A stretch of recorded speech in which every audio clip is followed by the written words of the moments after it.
As a psychiatrist, I often hear people with ADHD say, I know I can focus, I just can't control it.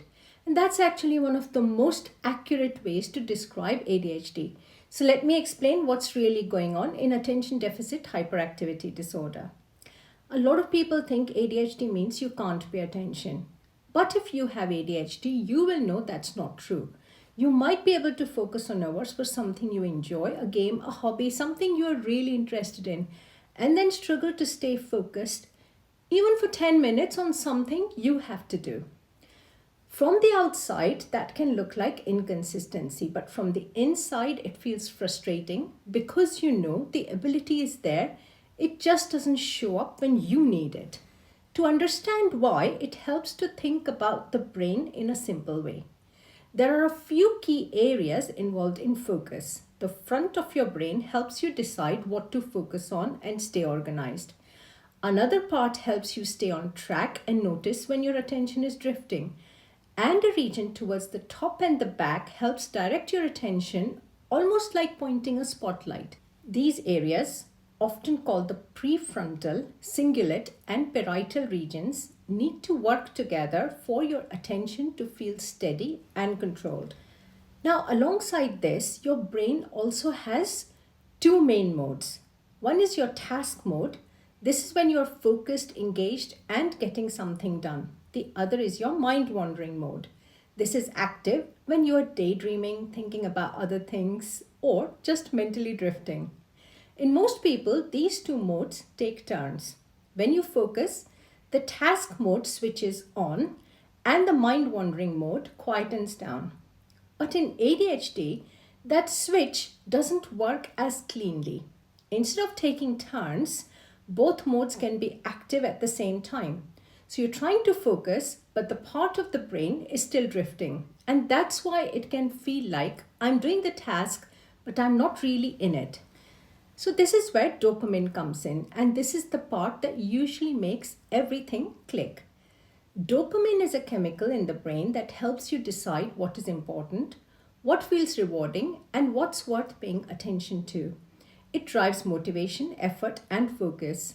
When dopamine is working well, your brain can say, this matters, stay with it, and your attention narrows like a spotlight, locking into one thing.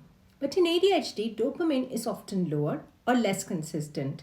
So instead of a sharp spotlight, it's more like a white beam, everything coming in at once. That's why boring or routine tasks feel so difficult to stay with. It's not just about willpower. Your brain isn't getting enough signal to stay engaged. But when something is interesting, stimulating, or rewarding, dopamine increases and suddenly your brain can lock in. You sit down to do something you enjoy, and before you know it, hours have passed. That's what people call hyperfocus.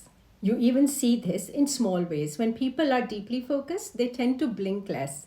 It's like the brain is so locked that even basic automatic behaviors quieten down.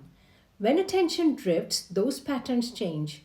It's a small detail, but it reflects how differently the brain is functioning in those moments.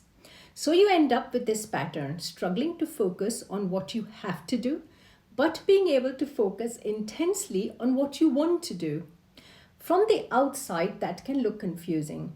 But when you understand what's happening in the brain, the networks not switching properly and the dopamine not consistently supporting focus, it starts to make sense.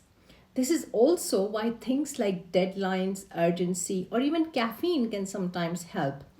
They increase stimulation, which helps your brain engage. And one simple but powerful shift is this. Instead of trying to force focus, try to build curiosity.